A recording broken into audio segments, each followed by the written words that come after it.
Celebrity allure of entrepreneurship, many exceptional entrepreneurs remain shadowed. Here, I team up with these hidden talents to unveil their challenges and successes. Dive in with me to unearth entrepreneurial gems, learn from our experiences, and get educated.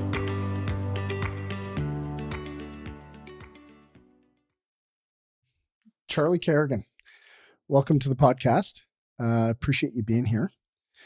Just to let the audience know, and for full disclosure, you're my second cousin, and that's not the reason why you're on the podcast. Your reason why you're on the podcast is because you're 17 years old. When you were 14 years old, you started cutting grass just like a part-time job in the summer? Is that what it was? Yeah, just knocking on doors to make a few dollars and kind of took off. And then you continue to knock on enough doors and do enough things. Within 3 years, at 17 years old, you have built your business to $850,000 in annual revenue. You've got 9 full-time employees. You now don't do, I don't think, a lot of grass cutting. You do landscape design, construction work. Just graduated high school, working on your business now. In a nutshell, have I pretty much banged that out? Yeah, that's a pretty summary. So, look, I mean, what's wild in my eyes, and you know, we're second cousins. I probably seen you 2 or 3 times in the last 3 years. We don't get to connect often. Busy lives. Obviously, you've had a very busy life, but you built a business that is just, a smidge under $1 million in revenue, which not a lot of people do. I mean, that is unbelievably difficult. I have a really, really good friend named Mark Bradley, who has been in this business forever. And he actually owns a software company in your industry. And I reached out to him previous to this podcast to say, hey, like, how significant is $1 million business in this industry? And he sent me some stats. So there are 40,000 new landscape companies open every year, which that number blew me away. And then of those 40,000, only 10% last 4 years. And of those 10%, not even half of them ever get to $1 million in revenue. So you're in the top 40 percentile in existing businesses. But when you look at the grand scheme of all the landscape businesses that have ever opened their doors and closed their doors, you're probably in the top 1 percentile of business starts in the landscape industry that have ever gotten to $1 million in revenue. So at 17 years old, that is unbelievable. Welcome to the podcast, man. Like, it's really cool to have you here. Awesome. Thank you very much. I appreciate you having me out here, and I look forward to it. So, there's burning questions in my mind that I have for you. And when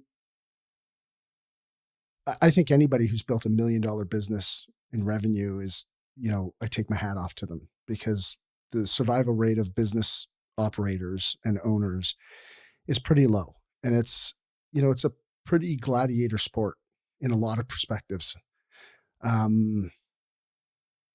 For you to go from, zero to knocking on doors, cutting grass in the summertime to building $1 million business in 3 years.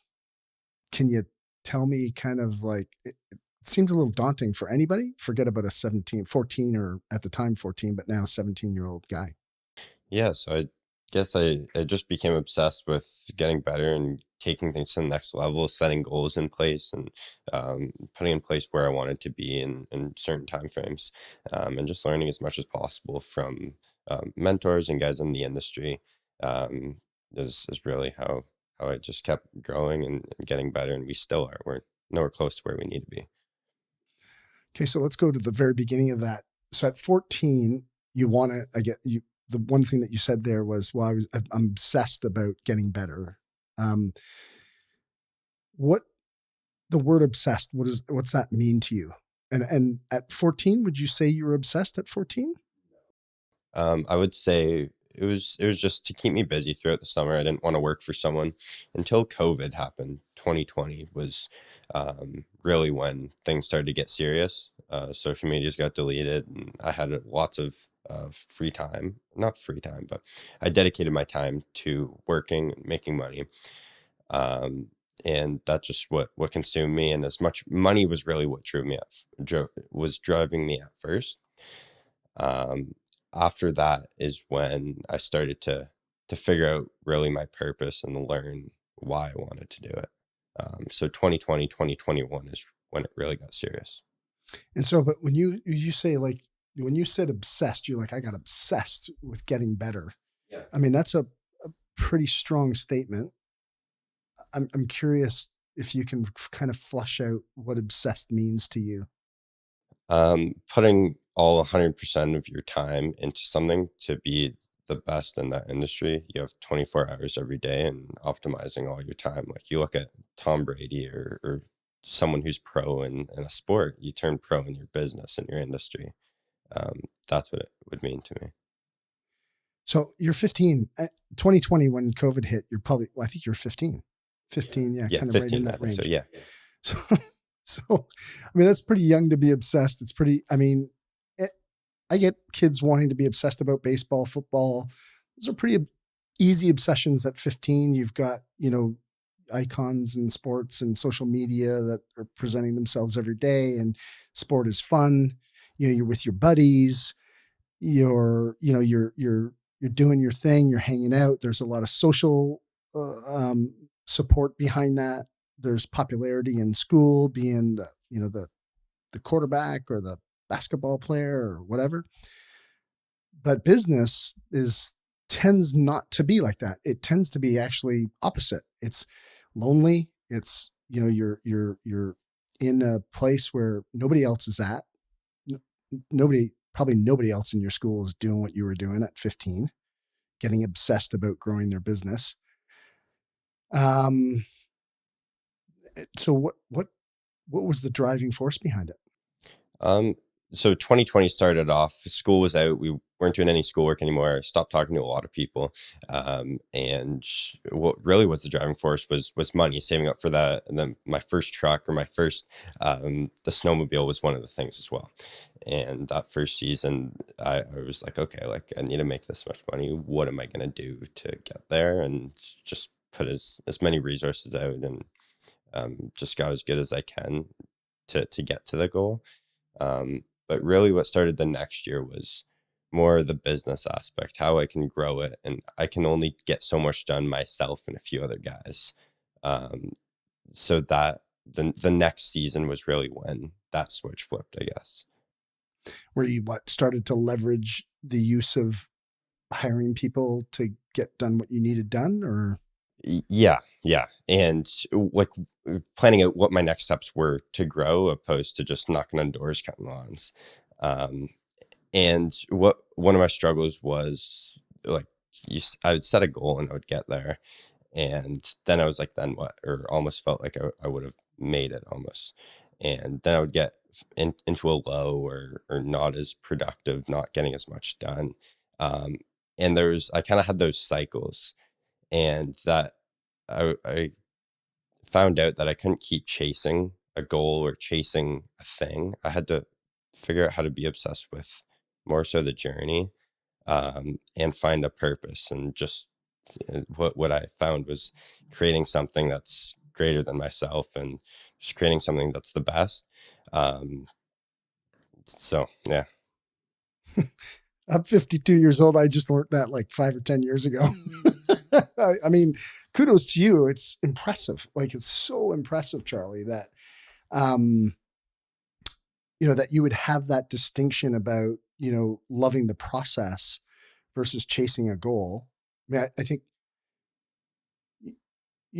I've had this conversation with many people. It's not, the attainment of a goal. It's who you become in the pursuit of that goal.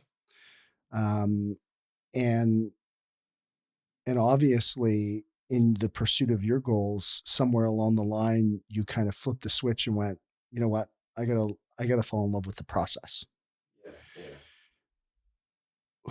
Where did that come from? Was that, do you have mentors? Was this from one of your parents? Was it from like, where did it all come from? enough lows and awful times when I was in a slump or whatever, and I got to a point where I was sick of it and had enough. And there's 2020, I worked to get to those goals, that truck, that snowmobile, whatever it was. And then I was like, then what? And then the next season, I found myself just looking forward to escaping reality. 2021, hanging around the wrong people. 2021, 2022, around the wrong people, looking forward to the weekends or Fridays. And it there was enough highs, and the highs were great and the lows were not so great. And this, to answer your question, what switch flipped was like where I wanted to go, and I became obsessed with getting better. uh, to answer your question, just anything and everything to get better, all 24 hours to get better, the right people in place, surrounding myself around people to learn. And that's what I would do in my free time, opposed to hanging out with other people who look forward to drinking and that sort of thing. That when the switch flipped, that's what had changed. And not for the next truck, the next piece of equipment, but the just getting better is really what became important. Mm-hmm. I mean, that's a hard. I mean, you learn that lesson fairly quickly. I'm not going to lie. Like, it, I mean, I can tell you from my own personal experience, it probably took me possibly, you know, 15, 20 years to learn that lesson. Which, having you in front of me now, I'm a bit ashamed to say that. I'm not, but I'm unbelievably proud of you to try to figure that out. So you said, the highs were great and the lows were low. Yeah, being stuck in a rat race was what I got fed up with. So what does that mean for you? The same thing every week, repeating it. You feel like shit Sunday because you were out Friday night, Saturday, doing whatever. You're not productive Monday. You're recovering. You're sleeping from weekend. Then Tuesday, you might get some stuff done, and can't wait for Friday again. That just keeps happening, and you're not getting better. You're just struggling to get by. Yeah. I mean, as you're saying that, I have a list of names of people I know, friends of mine in their 40s, 50s, and 60s that do exactly what you just said, like identical to what you just said. What makes you different? Because they're still doing it in their 50s and 60s. And at 17 years old, you've created a distinction for yourself that, hey, this isn't what I want. So what is driving that? What's propelling you to kind of make the realization like, holy shit, like I'm kind of spinning my wheels here. I don't want to put a word in your mouth, but that's Yeah. what it sounds like to me. Like, you mean when I was in those lows and spinning my wheels, that nothing was changing and nothing was getting better. It was kind of just a constant, with business, with numbers, with also me, and just, I guess it was chasing pleasure, I guess you could say. Um, and then I, yeah, pleasure and that next goal, I guess. So once I've kind of learned how to just love eating shit, love the journey, and it feels so much better too when you're doing it. Just what's the next thing? Keep going and optimizing all the time you get, which is the 24 hours a day. So I'm curious, when you made this distinction, what changed in your business? What changed in your life? Um, and how fast did you see the changes occur? So I started analyzing things like every week on what works and what doesn't, whether it's going to bed earlier, going to the gym in the morning opposed to the night, stuff like that, writing everything down. And then eventually I just had a log of stuff I could look back to and just implementing it the next week, what worked, what didn't, and almost having it like a science experiment. That helped get on the right track, and um, just like being able to pinpoint what the pain points were and then work on those and get better and just keep doing that. Keep doing that is what was big. Yeah. And I mean, I'm not going to lie. I'm a little bit in awe of, some of the things that you're saying here because they're spot on. I mean, this is what people travel to spend time with Tony Robbins or, back in the day, Stephen Covey or, um, uh, Deepak Chopra. I mean, there's a list that goes on and on and on. Any motivational speaker or any peak performance specialist that's out on the market today. They're paying thousands and thousands of dollars to get these distinctions, and at 17, you've seemed to have been able to formulate this. What's been the biggest benefit for you? Sorry, let me ask you this question first. So I'm just going to kind of sum up, 14 to 15, basically beginning of COVID, you're out cutting grass. You've got a, just part-time job basically in the summertime. Then COVID hits, you lose time, you gain time. You lose a whole bunch of other things and you gain a whole bunch of time and go, okay, well, what am I going to do with my time? And you decide to direct your energy into putting it into your business. Where, might I point out, most teenagers are, online, chatting with their friends, watching Amazon Prime or whatever, is on TV, Netflix, etc. But you decide to kind of ramp up your business, and then you build your business to a certain point that you were kind of happy with, and then you start. And then plateaued, and it wasn't good for that. That was last season. So 2022, I was almost satisfied or comfortable. And then I really opened my eyes last fall. Fall, winter type thing of 2022. Was it a growth thing or was it, I mean, all growth happens outside your comfort zone. So it sounds to me like you said things got comfortable. So you stopped growing. And then on the other side of fear is all growth. So what did you have to, overcome in yourself in order to find that kind of mission to grow your business? A purpose was what I had to find and what I didn't have before.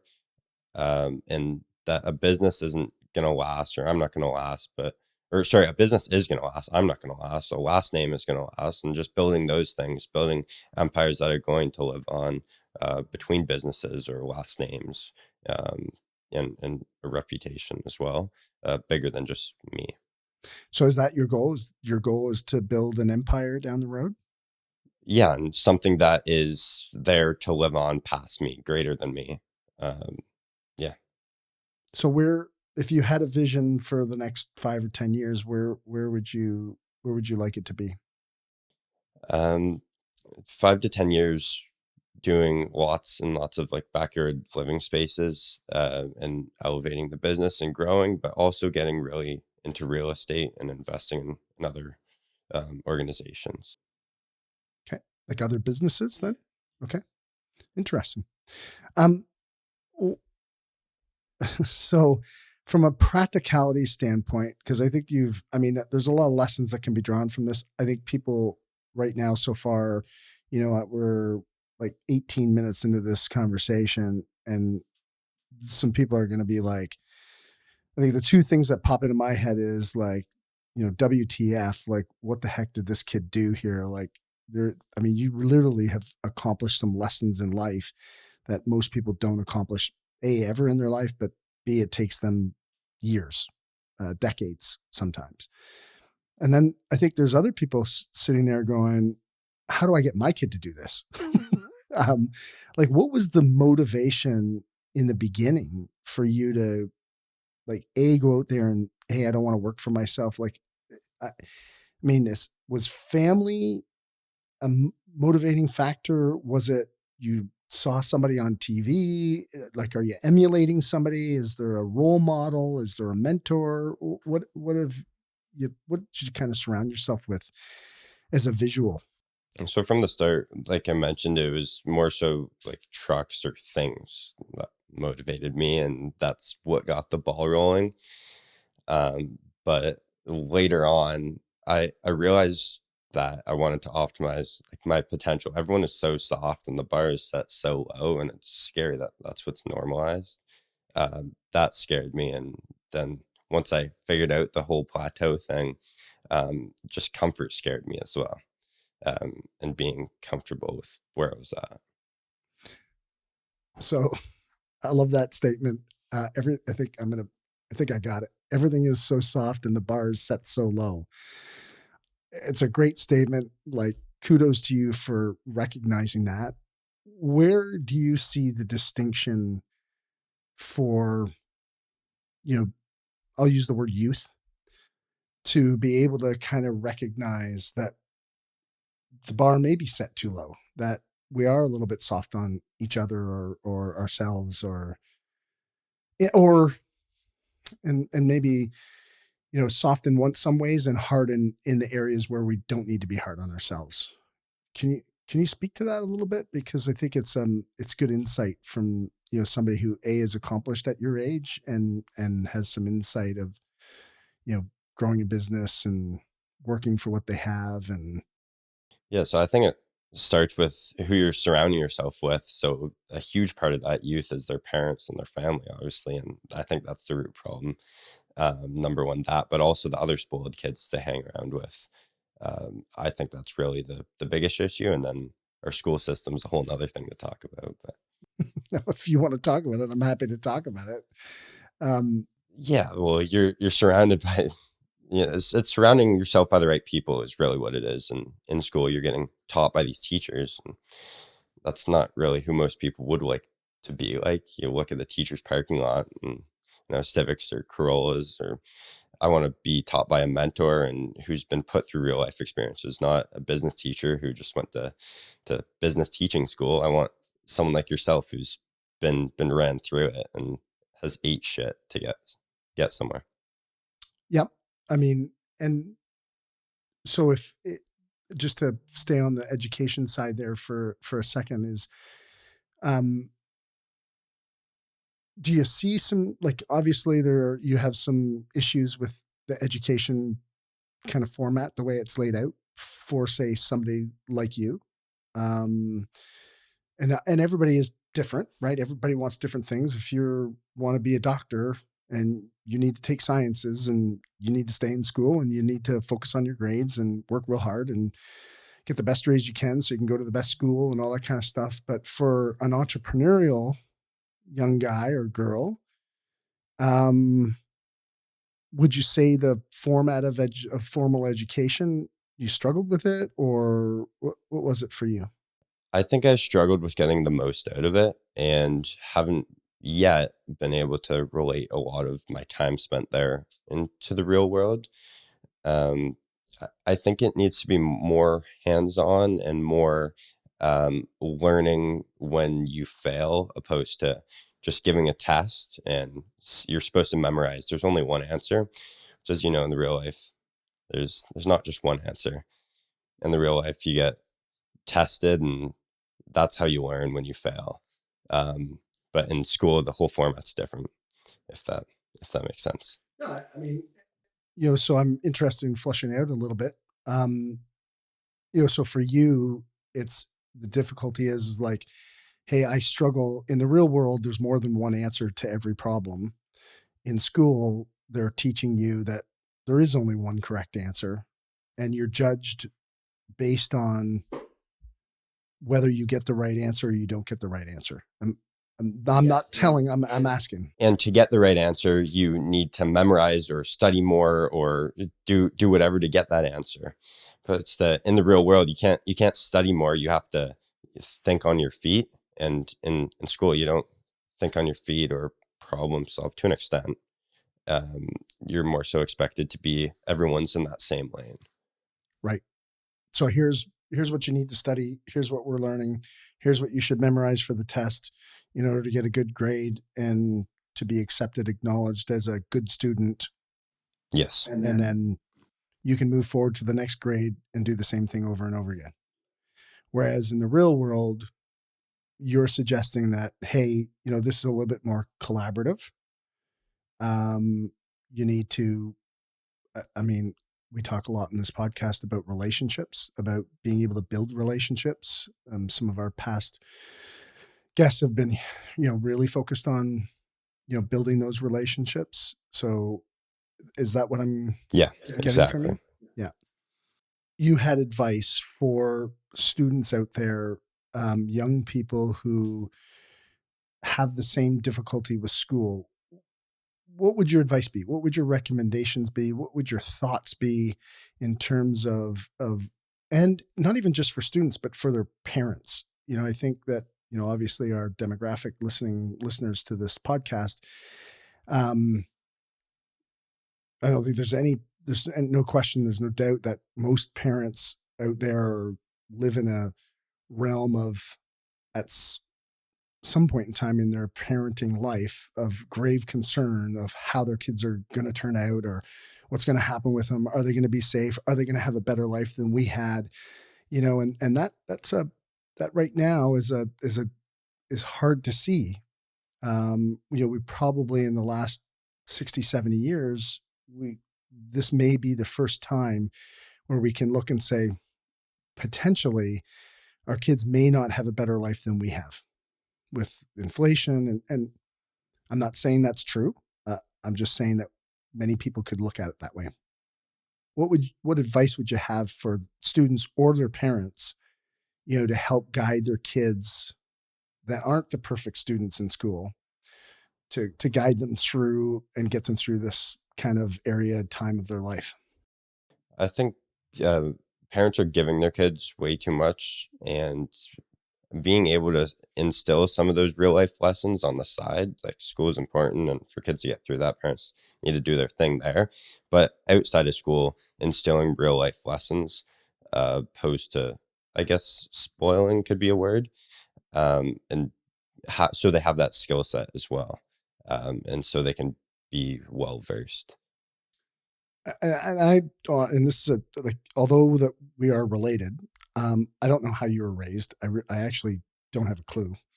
Um, but were you raised in an environment where your parents were, strict on you outside of school? Did they push you? Were they the ones that pushed you to go out and, if you can't find a job at 14, go cut grass or do something? Like what was your background?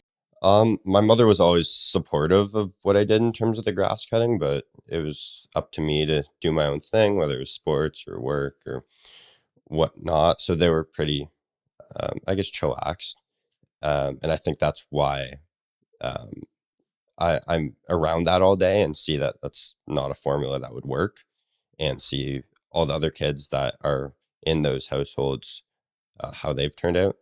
And that's why that I think it needs to change, and being putting them in different situations that are able to teach them real life lessons. It's an interesting thought, is like, as you were just saying that, what I heard earlier was that much of your motivation for the business or to go out and have a job was to have stuff. Like, as my mentor used to call it, things and stuff. Whether it's a car, whether it's for you a snowmobile. I know how much you love snowmobiling. That is when we've ever seen each other. That's when I've seen you, is out on the snowmobile trail, because we snowmobile a lot. Um, but your main motivation in the beginning was to have the stuff that you wanted to have. I'm just kind of curious whether or not, parents who are, like, there's kind of part of our society is like, well, you don't need stuff, you don't need things, you just need to be yourself, you need to be a better person, or you just need to be the person that you are, and you're perfect the way you are, and all that kind of stuff. And there is, I'm not being derogatory to that thinking, because I think there is a lot of value there, to understand that, we are perfect the way we are. And I shouldn't say the word perfect. We are, in general, good people. We are this perfect form of who we are, but there is a upside that you can continue to push yourself towards. But being motivated by material things, is really what drove your ambition to go out and start your own business? At first, and you're bang on. That's what my parents told me my whole life is you don't need all this shit. And that's why I wanted it. So that's what started it to get the ball rolling. Um, but yeah, that's really what sparked it, I guess. I didn't need all this stuff, but I wanted it. Yeah. So was that, so then as a young teenager, um, was it partly, was it because when your parents are saying, well, you don't need this stuff. It's like, oh, if I don't need it, I want it more. Like, because you say I shouldn't have it, I'm going to want it more. Was there a bit of a pushback from that perspective? Yeah, thinking back to probably my 14-year-old self, that would have been pretty accurate, I think. Yeah. Yeah. I mean, it's like we talk about as parents. It's like if you know if you tell your kid they don't need this, or they don't need that, or they shouldn't have that, or they shouldn't have this, they want it more. So be careful as a parent. What But yeah, I guess that's what started it, to your point. But once I realized material things is not what needs to keep you going, kind of. what do you think? So let's talk about your existing business. Where's it at, and where do you struggling? Yeah, so a few pain points systemizing. I want my guys to be putting all their energy into doing their amazing work, not working in a failed system that allows room for forgetting a gas can or forgetting shovel, or that's all man hours wasted.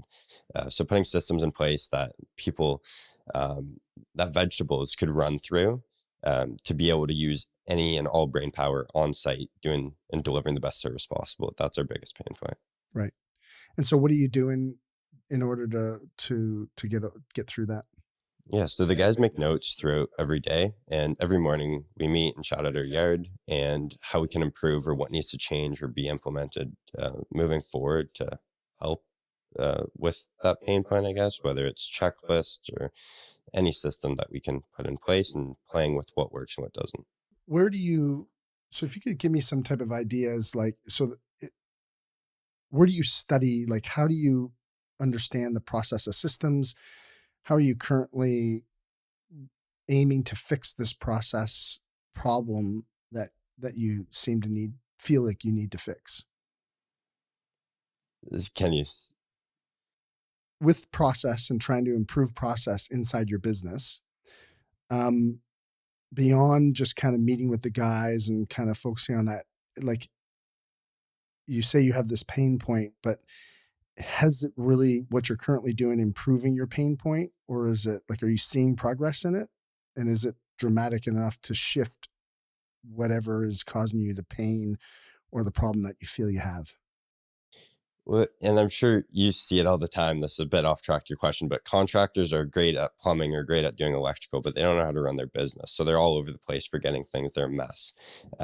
So seeing that from other people and not wanting to be like that has been a huge driver. And what we have been implementing has been working. And one example would be loading up stuff the night before. Half of the tools are already in the truck, opposed to unloading them in the night, the next morning loading half of what you already had in there again. And people want to go home, so they're going to get it done in half the time as well.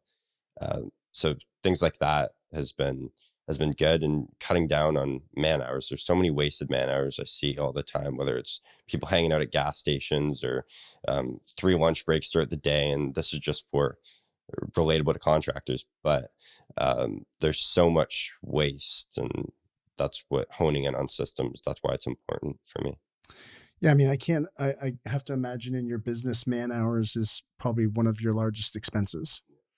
Um, I mean, potentially debt on equipment might be another one, but man hours has got to be huge. Do you know what your percentage is that you are currently spending on labor? I don't know an exact percent. I think the last time I checked, it was 30 or 40. So it's up there. So I did. So earlier, um, I was told you I was texting my friend Mark Bradley, who is, um, I would somewhat say he's probably a bit of a legend in your business. You know who he is? Very well. I mean, he's a super successful guy, dear friend, probably he's one of the smartest guys I know. And not just intelligence from an intelligence perspective, but his EQ intelligence is off the chart. He's he has developed quite a business. I sent him a text about your business, and here was his response. Wow, that's super cool. I told him how big your business is, what you've been doing. Um, if he's not using our software, I'd like to give him some of it for free and include him in my landscape mastermind program for free, and have him on our podcast and give him free tickets to our annual mastermind summit in Florida in February. Wow. This is around a 20K value. And if you want to let him know on the podcast, that's available for him if he wants it. That's awesome. So, I mean, I want to thank Mark and his company, LMN, who does landscape software for running your business. I mean, he had perfected that while he owned his own company. And, this is kind of the systems and the tools of what he has created that helps somebody like you optimize their business and also compare it more importantly to your competitors or like-minded people in your industry. So if you're interested in that, Yeah, that'd be awesome. And Mark, that's very, very nice of you. Thank you very much. And Dwayne, I appreciate it. well, I mean, don't thank me because it was Mark. Like, I didn't ask him for anything. I just I was looking for some insight on your industry and to see actually how, like I said earlier in the podcast, like how well you've done, and how proud you should be of what you've accomplished. But he's the one that instantly just spat that back, and he's an extremely generous man. He's very kind. So Mark, thank you for that. I think here's a question as I announce that. What kind of mentorship in your industry are you currently involved in? Because I think this is a big part for anybody who owns a business. There's a lot of people in your seat right now who have a business where they've grown it to a certain point, and then it gets to the level of read the book Law of the Lid. What got you to your business today is not going to whatever you did to get your business to where it is today. It's not going to be the same thing that gets your business to the next level, whether it's 2 million in revenue, 5 million in revenue, $10 million in revenue. You as the leader need to become a different person in order to grow your business in a different way. To your point earlier about just because you're a great plumber doesn't mean you can run and own an amazing plumbing business. So do you currently have mentors in the industry that you're relying on, and how have you used them to grow in the past?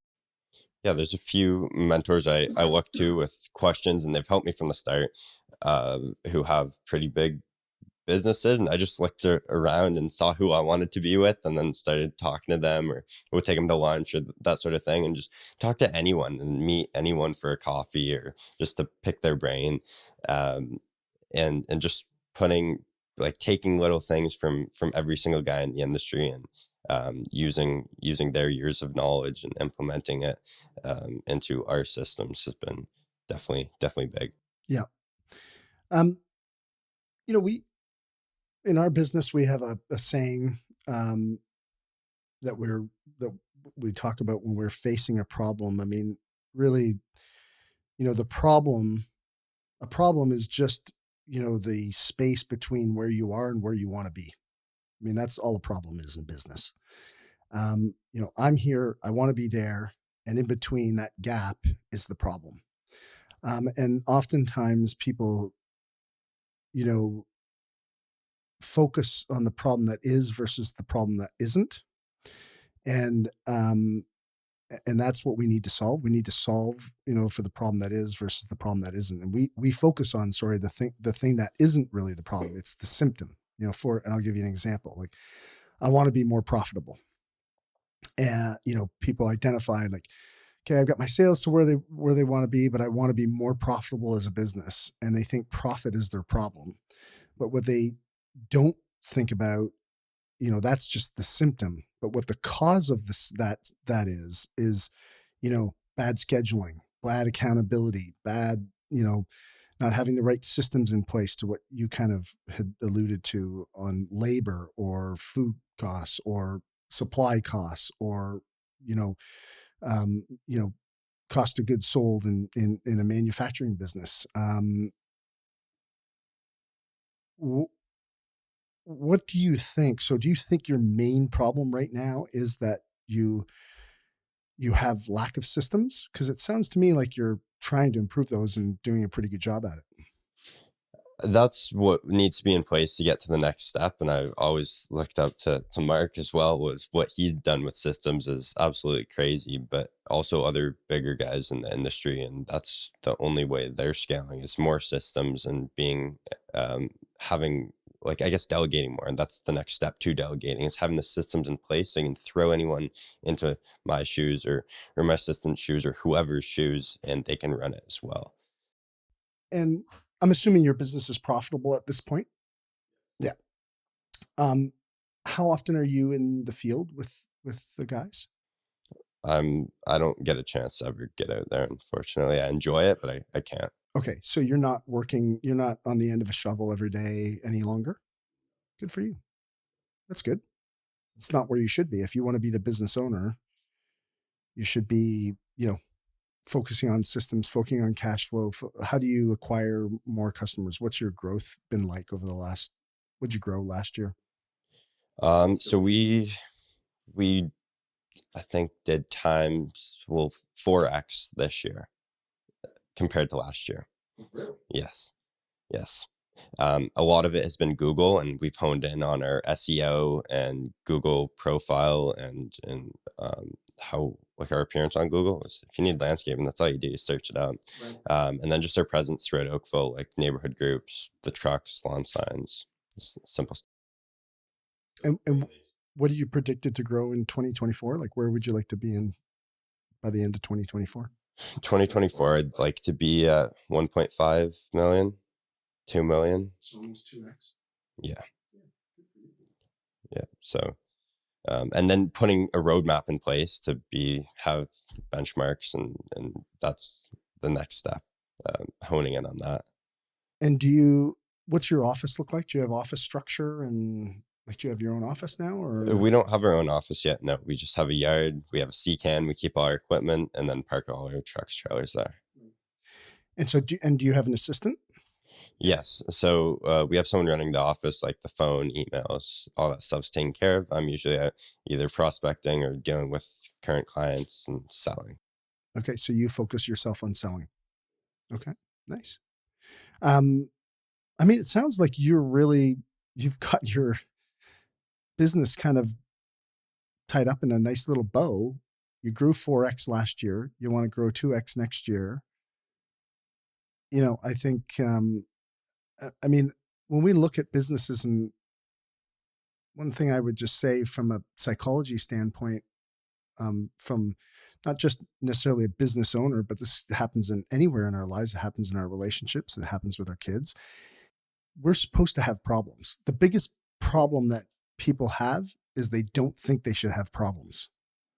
They think that everything should be running smoothly and effectively and efficiently, whether it's their home, whether it's their health, whether it's their business, their kids. It's like, you're going to have problems.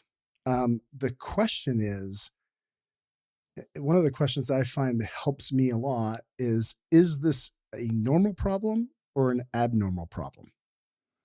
And so, for example, in business, an abnormal problem, at this stage or this size of your business would be if you were still working on the end of a shovel, at the size of your business, that would be an abnormal problem.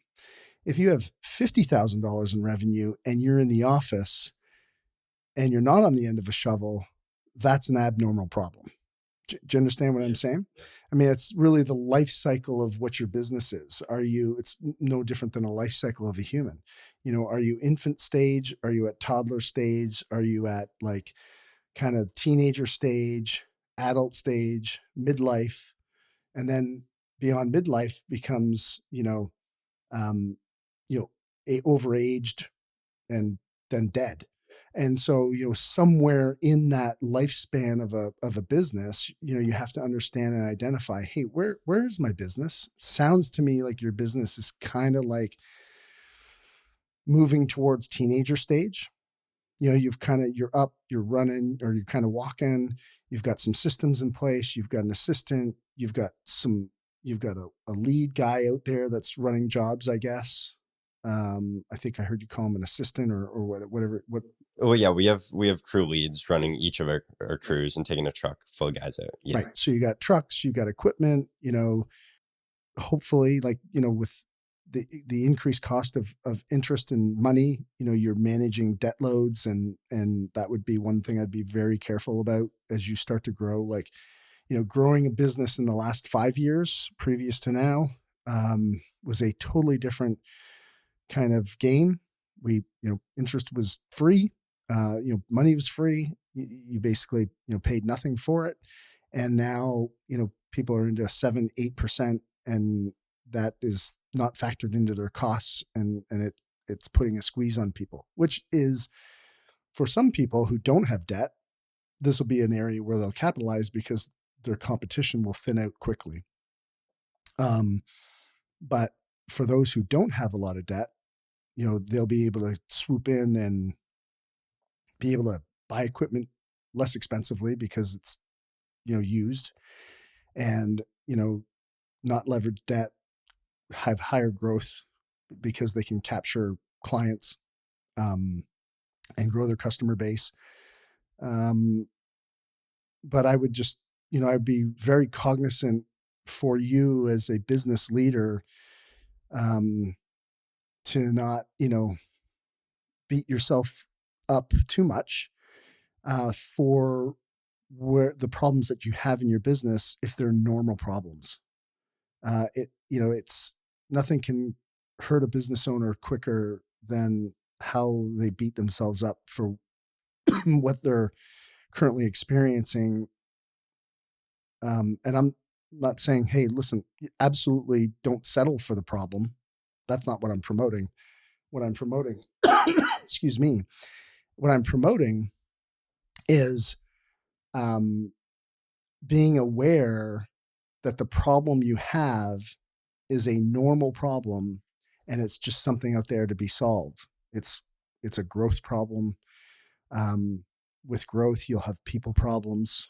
The faster you grow, the more you grow, you'll have problems with your next thing we'll be talking about a year from now is like, well, I doubled my revenue, and therefore I increased my staff by 30%. And now some of these guys I got leading the jobs aren't doing what I need to do. So you need to be more effectively training, and you have to have another layer of system in there.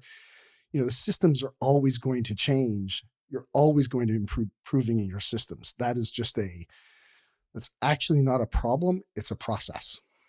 The process of improving your processes, if that makes sense. Yeah. And with growing, my next question to you, Dwayne, is like, in terms of leadership, I find you can get an amazing guy on the string trimmer or the mower, and he's awesome at what he does, but you give him a team of 9 guys to take mowing or take on a string trimmer, and he's amazing at string trimming, but he's not amazing at leading. And I've noticed that that's a whole nother skill. What are a few things that you found that's worked in terms of putting leaders within organizations? I think it's, a very key point. Good for you. Like, it's a great distinction. When you're starting to grow your business, I remember when I started first, a long time ago, but we grew early on. We grew very quickly. We kind of went from, I'm going to say, 2.5 million in revenue to 18 million in 3 years.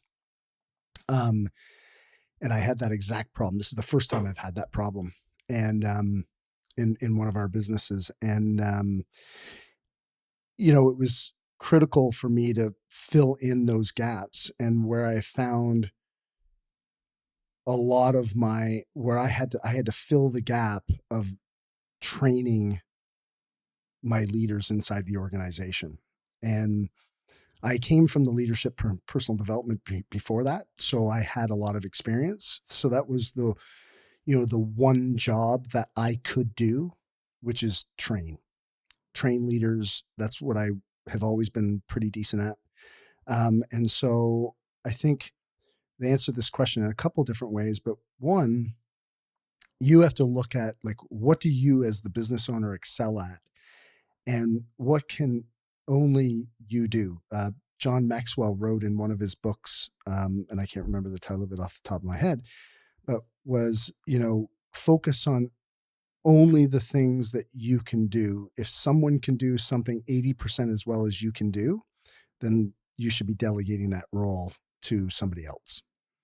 And you should only focus on the things that you're excellent at. And so at some point in time, as you start to grow your business, you're going to have to grow your leaders. And like you said, just because you're a good plumber, good on a weed trimmer or whatever, it doesn't make you a good leader. And you have to be careful who you promote. Promoting the hardest workers is not always the right answer. And that's typically what gets promoted in business. And it can go back a little bit to your comment about school is,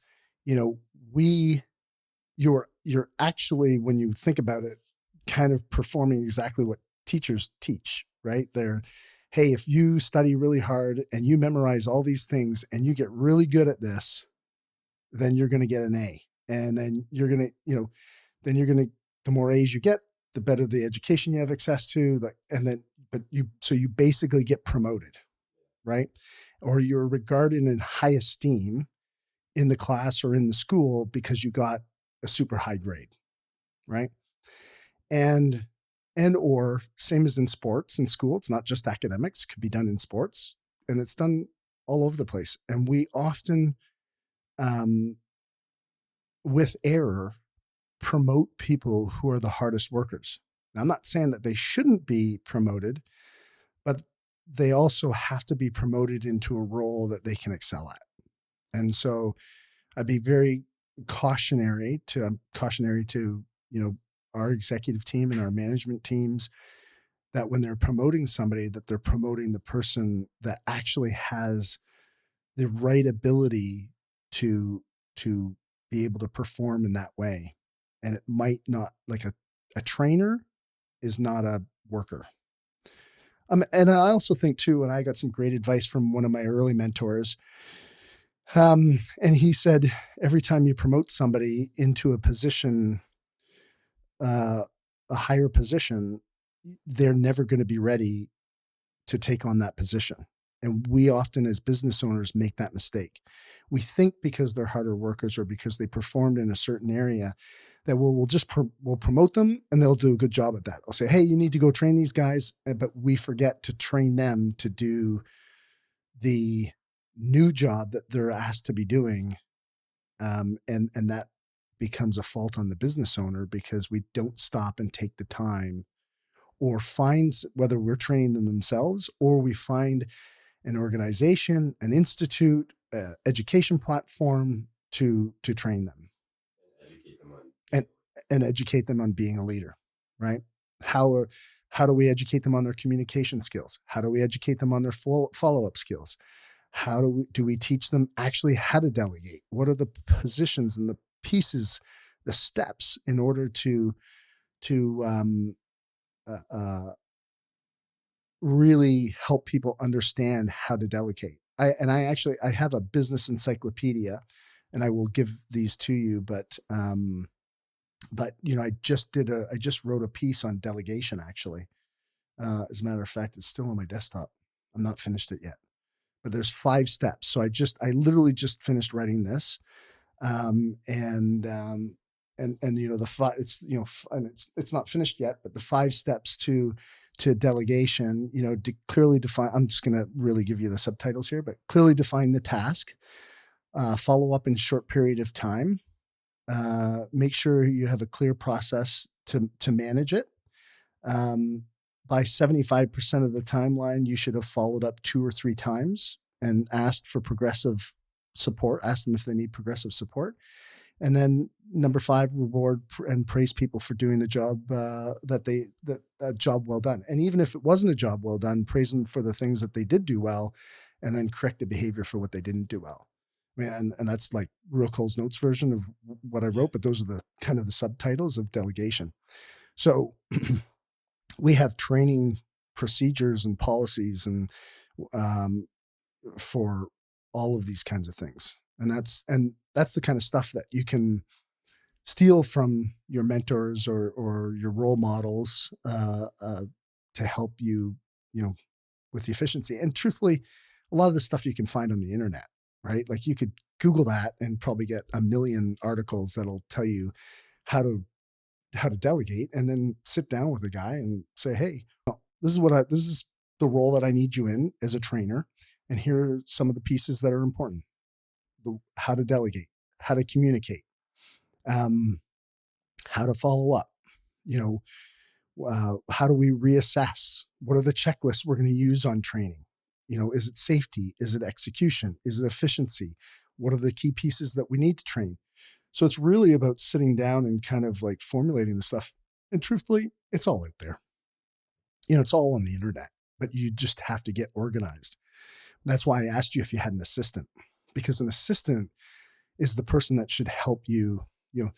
Somebody who's answering the phone or doing invoicing is not necessarily an assistant. So you might want to look at either hiring an assistant or getting a virtual assistant, somebody who has experience in dealing with young entrepreneurs who can help them, you finding somebody in their 30s or 40s that can help you create some of these processes so that you don't have to worry about it. But in your head, you probably have a vision of exactly what you want to see, and it's their job to help create it for you. Create and implement it. Yeah. Excuse me. Right on. Good, yeah. Does that help? Yeah. Yes, it does.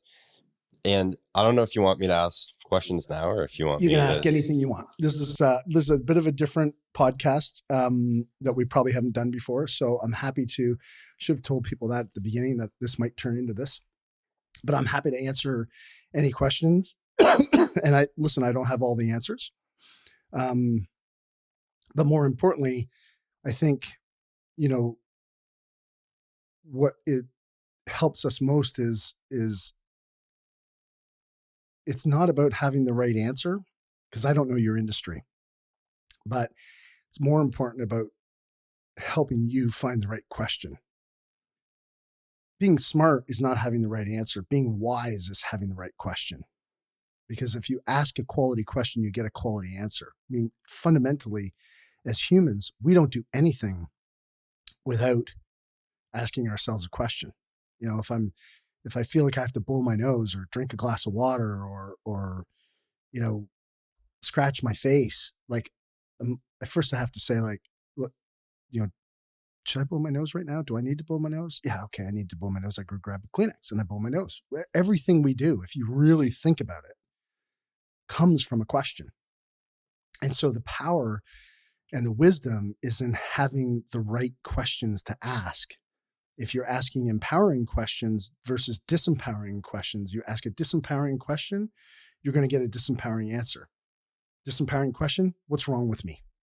Well, if you ask the question, what's wrong with you? And many people ask that question of themselves, and unconsciously, they're going to come up with all the reasons of what's wrong with them. But if you ask yourself a conscious question, like, and the shit could be hitting the fan. I mean, things may not be going well, but you ask the question, okay, some things are not going well, but what is going well? What is going right now? What are we really doing very well at? And that's not ignoring what's going wrong, but it is acknowledging, okay, here's what we're doing right. Let's get this into perspective. Let's see the silver lining. And if we had to improve the most important thing, not the 10 things that are going wrong, but what's the most important thing that if we improve today would make the biggest difference in our business? That's a quality question, right? That's a question that presupposes that if there was one thing that we could do, we could transform the business or make the biggest difference in the business. That presupposition is critical. Does that make sense? Yes. Yeah. Sorry, you were going to ask a question. So I had a question, and I have I assume you're pretty good at it. And it's how prioritizing your time and optimizing the amount of stuff you can get done without, like, I don't like the word burnout, but it's definitely there. And you can have amazing days, and then the next day you're too gas and aren't productive and can't get anything done. How do you balance that out? Because it's so easy to go nuts, I guess, and then the rest of the week you're just gas. I think there's a couple of things in that. One, there's just the fundamental strategic ways of like, how do I prioritize my day? And I, try to speak at as high level as possible. But one of the things that I start with is I plan my week in advance. So I'll take a look at my day timer and all the priorities that I have. So I look at my week in advance and I go, what are all the things that I need to accomplish? So I do it a little differently. And I'm sure there's many other people who do it this way as well, but it's not unique to me. But I have my life split into 7 or 8 different identities, right? I'm a business person. I'm a husband. I'm a father. I'm a philanthropist. I'm a student. I'm an athlete. So I'll just rhyme off 6 of them. One of the other ones is called profit seeker. So even though I'm a businessman, and then inside a business, so like I name them actually. So there's the chairman. So the chairman is responsible for anything that a chairman is, allocating resources, making sure things are happening, making sure the numbers are in tune, making sure our strategic, that we're strategically aligned with our plan and we're executing on the plan. But then inside business, there's also the outrageous coach. So the outrageous coach is the coach, the trainer, the leader, the guy who comes in to inspire. So I can come into any of my businesses, and if I go in as the chairman, that guy is looking for a whole bunch of different things than the coach. The coach is looking for somebody who, looking for the opportunity to improve kind of someone inside the organization. The chairman is looking for, like, are we getting results? Like, he's almost the guy looking at, like, where are the gaps? How are we fixing the gaps? What's happening? Is our org chart being followed? Where are the gaps in the org chart? Where's the gaps in the allocation of our resources, whether it's money, people, etc. But I also have another guy who's called the profit seeker. The profit seeker is the guy who goes out and he's looking for opportunity. He's the guy that's driving sales. He's the guy that's looking for the next business to buy. He's the guy that's looking for the business to sell. He is the guy that drives profit and opportunity inside the organization. So there's 3 different identities that I have for my business. And then, like I said, I've got my husband identity. I've got a name for that. I'm not going to share it. I've got my father identity. So my student identity. So when I look at my week, all those are color coded in Outlook. And so I will look at my week and I'll plan my week to make sure that I am creating and allocating enough time and resources. So when I say resources, the 3 most important resources I have are my time, energy, and focus. Not money. It is my time, my energy, my focus. Where do I put it? And so when I look at my week, I'm kind of creating all of these things. Am I going to make sure, do I have enough time to work out in the mornings? I wake up at usually 5 a.m., 5:30 in the morning, and I spend an hour and a half to 2 hours in the gym, cold plunge, hit the gym, come back, get ready, yada, yada, yada. Try not to take, I learned this from a friend of mine. I try not to take any meetings before 10 a.m. because between my workout and my breakfast, and I have this time to just I can answer some emails. I spend 20 minutes on think time, usually 4 or 5 days out of the week, where I have one question that I think on. And then, so after, I usually do it Sundays or Monday mornings, but usually Sundays, I'll plan my week in advance. So I'm looking at my entire week. I color code it. and to my identities. And so I'm just doing block time for those identities. Then every day I'm looking at my schedule and I take into consideration what's happening. What are some of the meetings? So, for example, if one of the executive team members or my management team wants to meet with me, it goes into some of the blocks that I've created for the coaching identity. And there's, I can meet you on Tuesday from 1 to 4, or Thursday morning from 9 to 11, or Friday afternoon from 2 to 5. Like, those are the times when you want to meet. And those meetings get plugged into there. We have executive team meetings, so once a week. So that's already block time for my chairman identity. So that's kind of how I do it. Plan the week in advance. Every morning, I review my daily calendar, review my task list, prioritize them, and make sure that everything is kind of slotted the way it needs to be slotted. That's how I've found, for me, the best way to do it. Now, I also use my Outlook, my email, and a task list and all that kind of stuff to manage what needs to get done. And those get sorted. I use kind of the Franklin Covey system, prioritization, ABC, 1, 2, 3, 4, etc. But those are kind of, I don't know if that answers your question. Yeah, it certainly helps. And I'd assume there's sometimes more of certain identities some weeks than other weeks, I guess. And it just depends on what's going on, or do you make sure to evenly distribute it? Well, yeah. So nothing's really evenly. Like, look, I'm 52. My kids are 18 and 21. They don't want to see me anymore. I mean, I see them a lot less. Like, that looked a whole lot different from when I was 42 and they were 10 years younger, 8 and 11. And, I'm coaching hockey and I'm picking them up from school, so, that's kind of stuff looks a lot different. Certain times, like, it helps me in my relationship to make sure that I don't neglect, what's happening with my wife. And so I can slot in date nights or, time with her to make her feel important. I've rescheduled my day, to make sure that she feels valued and appreciated and loved. So it gives me a full perspective on the week to make sure. And so they're color coded. So green is for the kids, orange is for the coach, gray is for the athlete.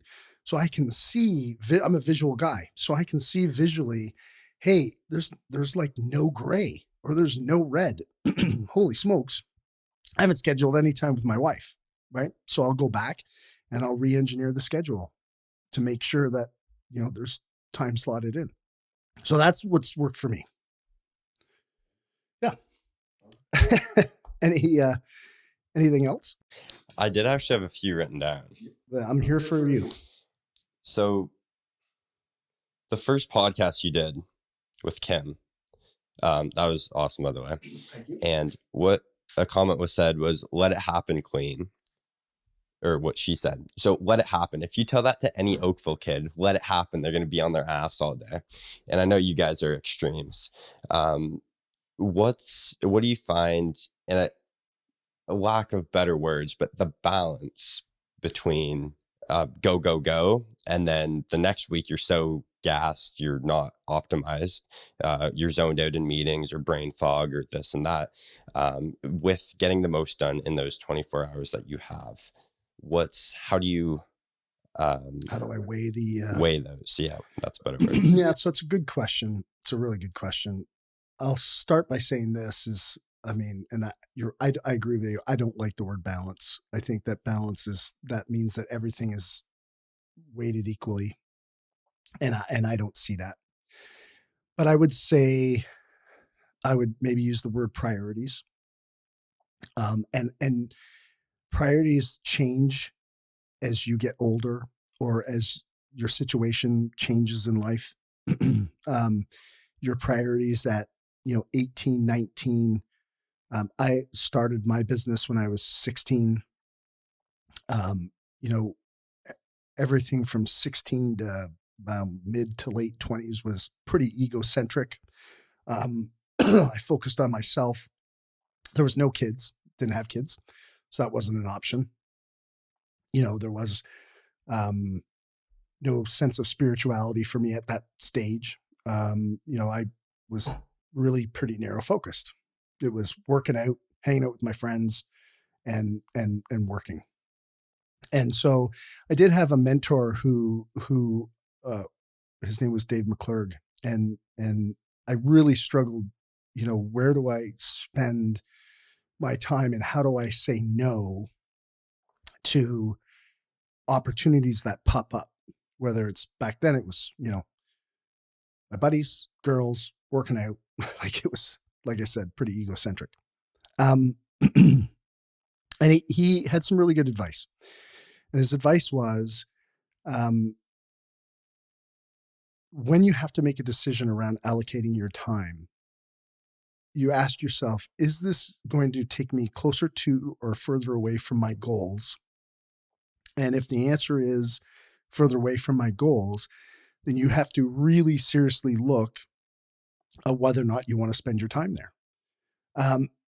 He didn't say don't spend your time there.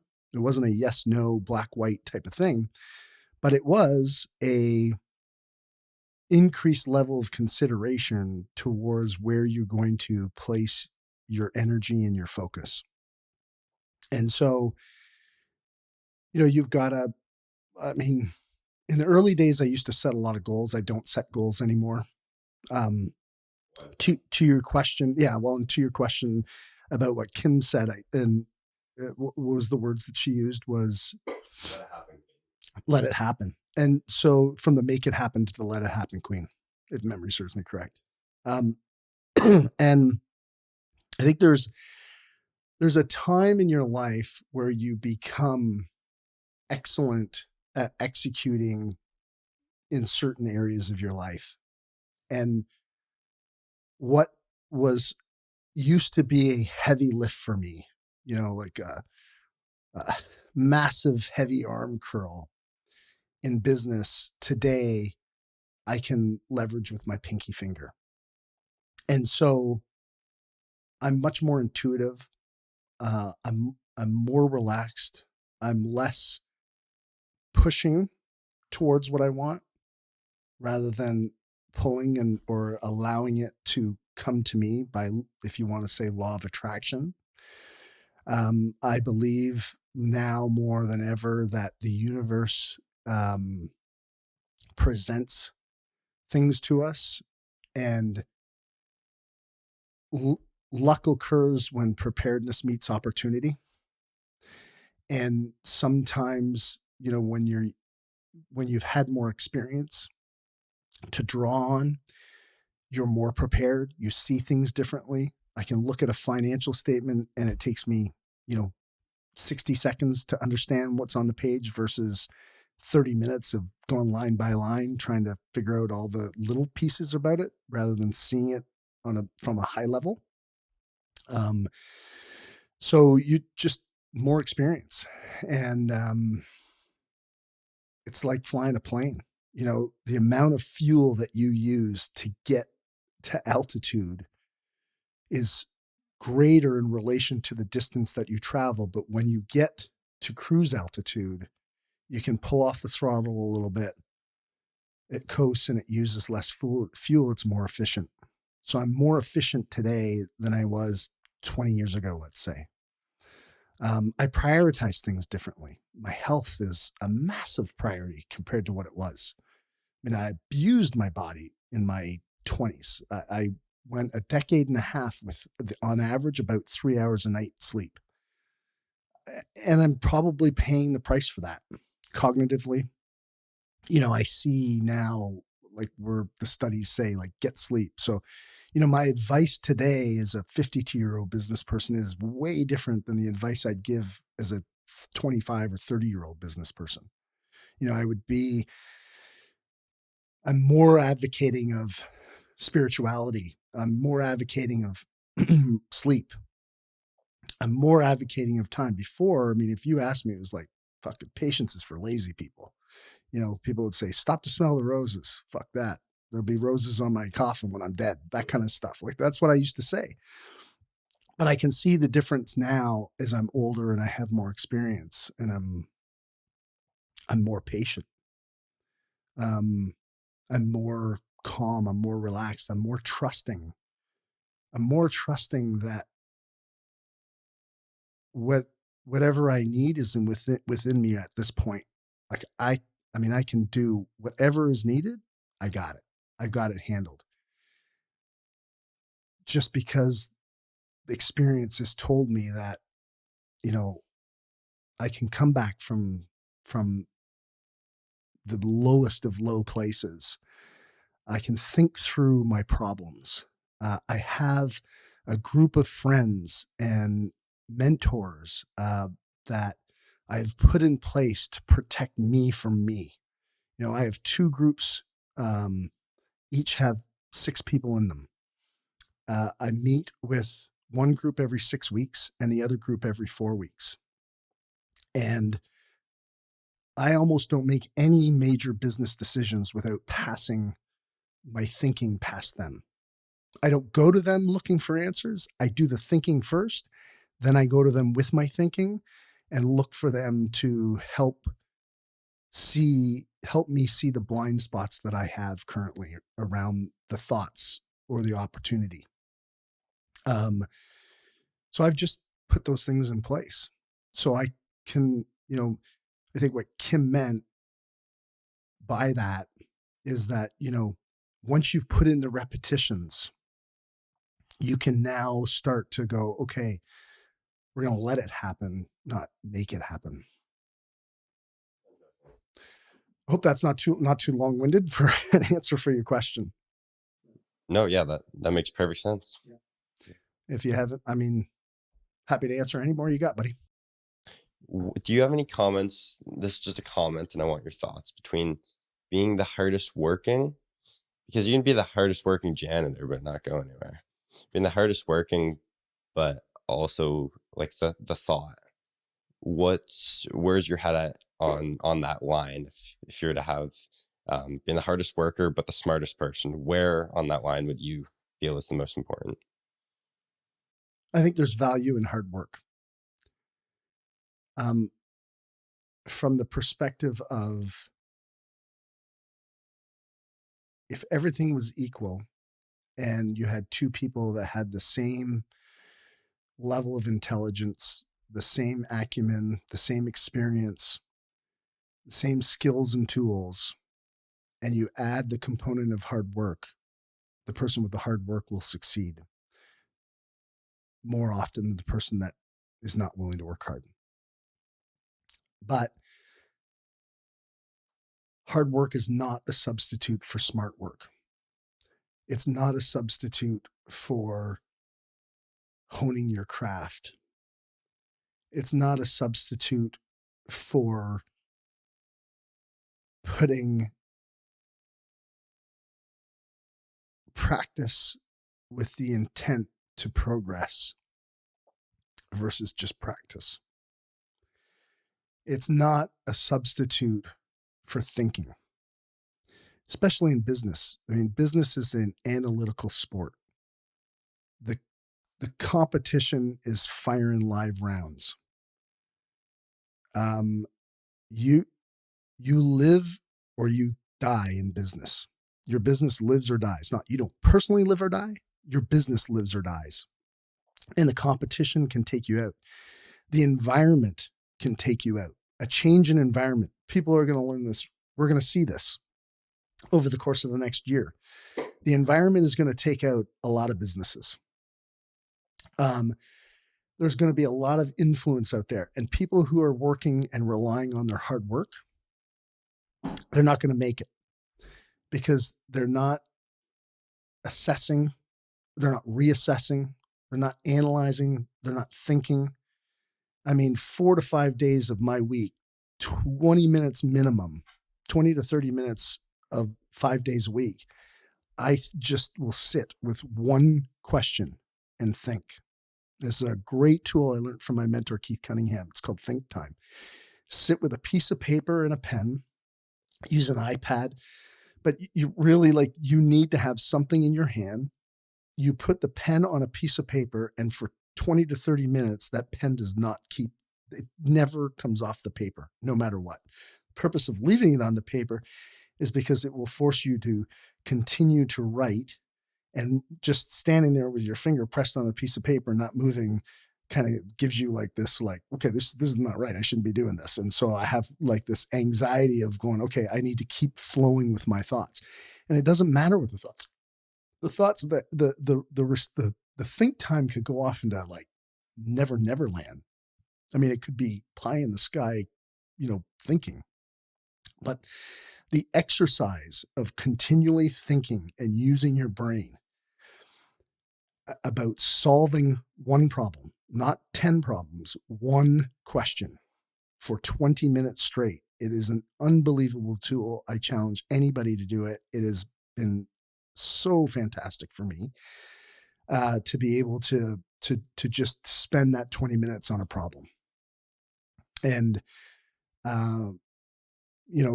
when you start doing it, it seems extremely weird, but after a period of time, you'll thank me for it. Go, like, try it. You'll thank me for it later. And you shouldn't be thanking me. You should be thanking Keith Cunningham.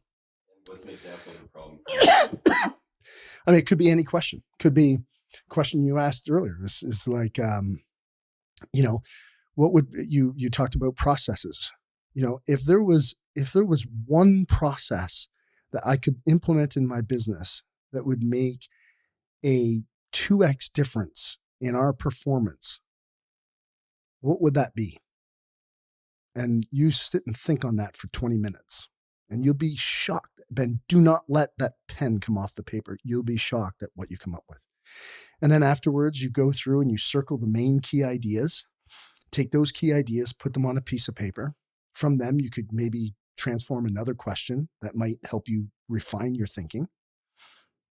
And you could almost think about the same topic for an entire week if you use this continual process to just kind of get it so narrowly focused and pinpointed. I mean, clarity is king. People always use the other C word, cash. And cash is super important. But those kinds of resources are available anywhere.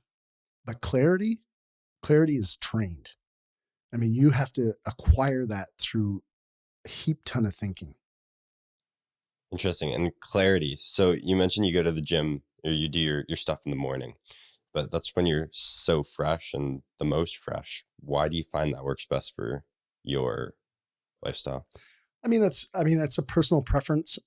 Some people are more fresh in the evening. I think Kim mentioned in her podcast, and if it's not in this one, we interviewed her just recently for a second podcast, and hers is kind of at night. I know with my time with Tony Robbins is like his best time is evening. So that varies depending on the person. For me, I like to get up. I like to energize my body. A lot is done through, I'm a very kinesthetic person. So a lot is done through my body. I get an immense amount of certainty.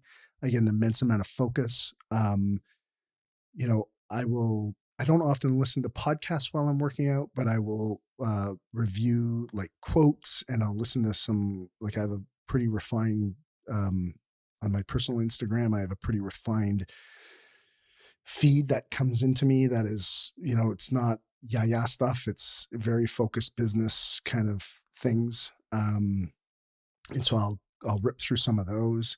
I'll listen to powerful music. I have powerful visualization techniques when I'm working out. It's a way for me to connect with my certainty, way for me to connect with my body. And so I've perfected a process, and it's almost like meditating, which I do meditate in the morning too. I do that about 4 days a week after my workout.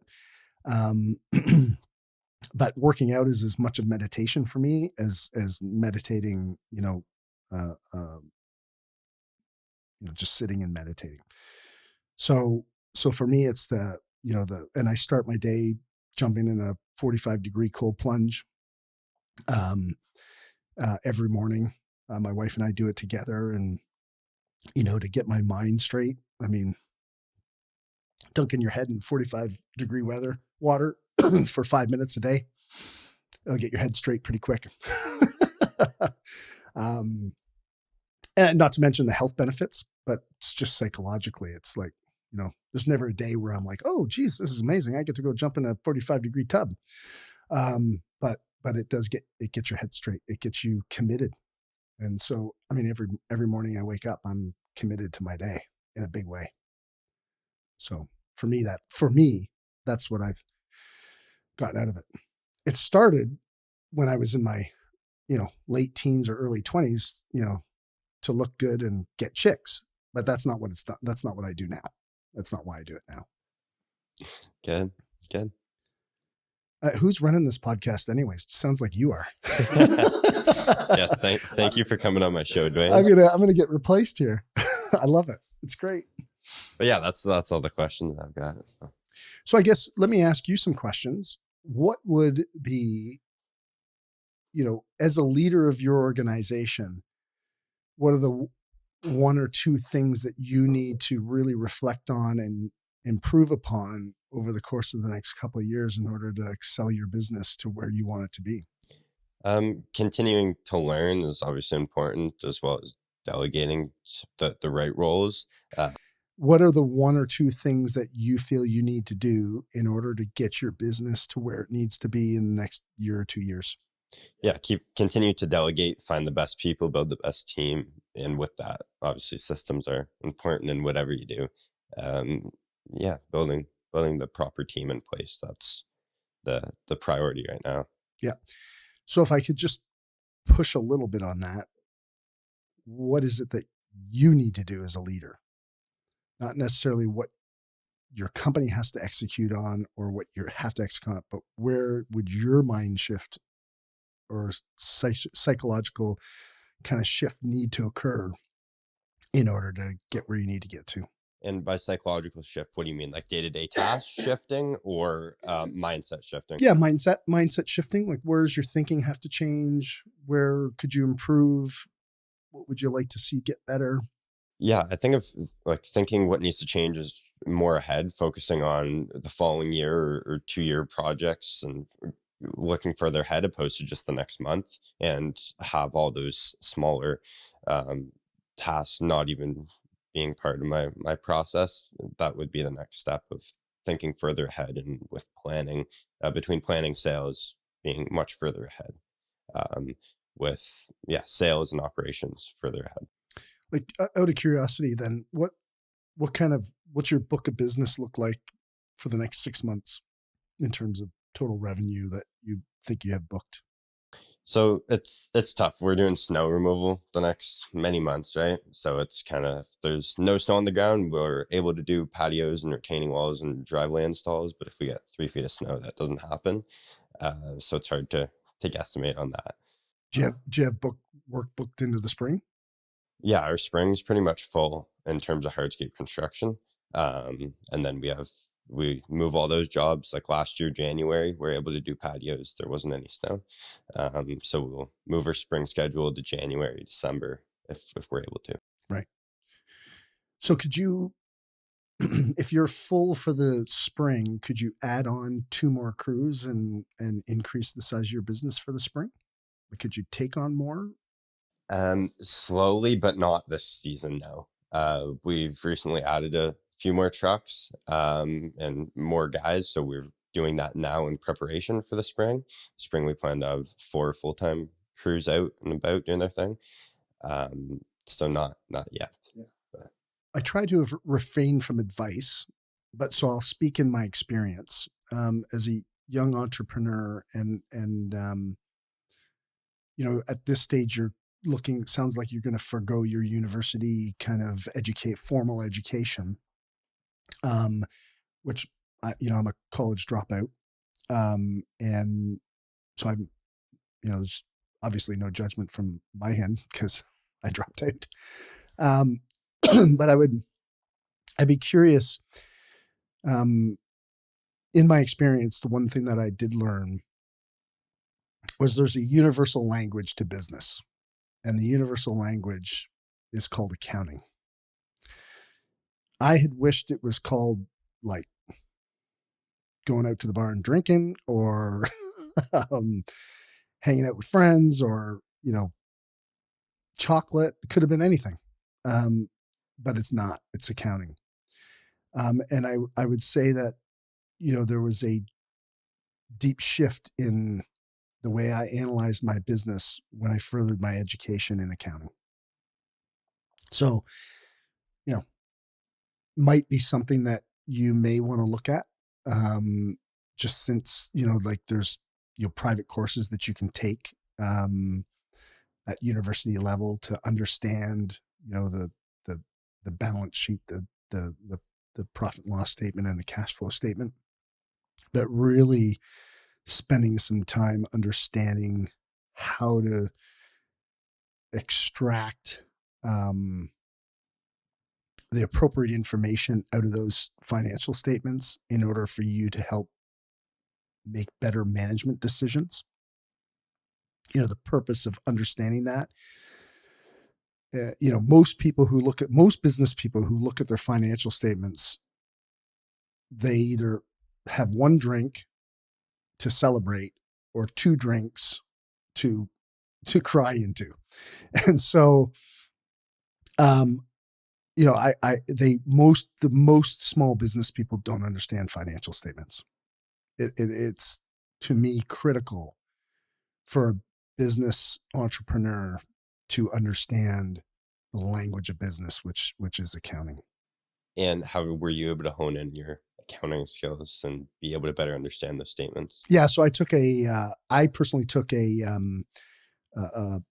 don't know what the course would have been like. It would have been a degree course. It was at York University, and I took an advanced course on financial statements and accounting at, York University, in one of those like after kind of hours or adult school type environments. It was years ago. Can't remember, but it was one of the better things that I decided to do. And I studied under my mentor, Keith Cunningham, who teaches this stuff, or used to teach this. I think he's retired from teaching now, but he taught a course on understanding the financial statements. Also, he taught a course on how to buy a business. And if you can do it online, I highly recommend any young entrepreneur to check out Keith Cunningham. He's really he's probably one of the smartest business guys I've met on the planet. I met him through Tony Robbins, and he's just phenomenal. He's unbelievably smart, great gentleman, and has some fantastic content. He runs an organization called Keys to the Vault. So his name's Keith Cunningham. Keys to the Vault. Highly recommend. That is a learning platform for young entrepreneurs.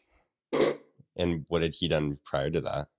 Oh, he's owned like gajillion companies, and he owned a cable company that he sold for like a 1.8 billion or something like that. Like, he's a real business guy. He's a business guy that's actually, went and decided in his later years just to do some teaching, but he's not the typical consultant that couldn't make it in business and decided to coach business, but he's the real deal. Yeah. I mean, listen, Charlie, it was a great conversation. I'm super glad you came on. I'm really interested to see how you do. I'm expecting a text in a year or an email to tell me that you nailed 1.5 or 1.6 million in revenue.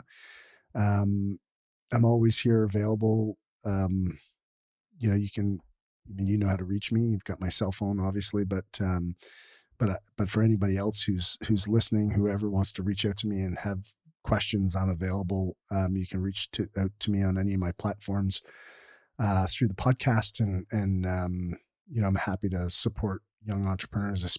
Especially, I just love young entrepreneurs that are doing what you're doing. Charlie, I don't want to blow smoke at you, and I think you should take this, what I'm about to say, very seriously, and And I think you should also discard it very quickly and continue moving forward as aggressively as you have. But you're not unique. There's not a lot of people like you that are doing what you're doing at your age, and that should not be lost on you. Um, I found in the past that some of the hardest things, like entrepreneurs, can be harder on themselves than the people around them. And so there's an area there that, you know, I don't know if you do that, but it's an area to be careful of. Um, this is a very lonely sport. I think you're doing a great job at, you know, finding mentors and having conversations and sitting down and have coffees with guys. I think that is awesome stuff. I'm super grateful for Mark Bradley to have given you this opportunity to be involved in his organization and his mentorship program or mastermind program. I think he called it. I mean, I can't say enough about Mark Bradley and how smart that man is. You know, keep doing the things you're doing. Keep working hard. Give yourself some time. Give yourself some grace. Remember that, you know, there are abnormal problems and normal problems in business. And from having this conversation, you are having a lot of normal problems. Absolutely, they need to be solved. I mean, you know, there's no question that, you know, where we are, you know, and where we want to be, and the difference between the two is the problem that needs to be solved. But think time and spending real think time on those problems and discovering whether or not the problem that is or the problem that isn't. You know, is this a symptom or is it a problem? Um, you know, fixing your profit may look like the problem, but it might not be the problem. And you know, it could be, you know, lack of resources. It could be lack of sales. It could be lack of retaining customers. It could be a whole bunch of things that lead us to think that profitability is the problem. I'm just using one, you know, kind of gross example of the problem versus symptom thing. But you've got a lot of things going for you, and you've really developed a successful business. It's inspiring to me. It is exactly the reason why I started this podcast, is to be able to have the opportunity to talk to guys like you. I mean, it's going to be interesting to see where you are in the next 10 or 20 years. Well, thank you. And I'm just a small fry to compared what the guests you have on this show. So I appreciate you letting me pick your brain, and it's been awesome learning from you, Dwayne. Yeah, well, I appreciate you. And, you know, for all the people that are listening, I think you're a great example of, you know, of a lot of them are in this, you know, they could be 45 years old and be in the same spot you are in their business. Or they could have kids that are kind of doing their thing, and you'd be like a really inspirational guy for, you know, for any young person, student, you know, trying to figure out. I talk to a lot of students, and especially kids in university, and they're like, well, I don't know if I'm doing the right thing. Like, I don't know what else to do, but I thought I better get an education. I really like to start my own business. And, you know, I think you could be a real inspiration to, you know, young people that are, you know, facing this exact kind of dilemma. You know, where they're losing faith in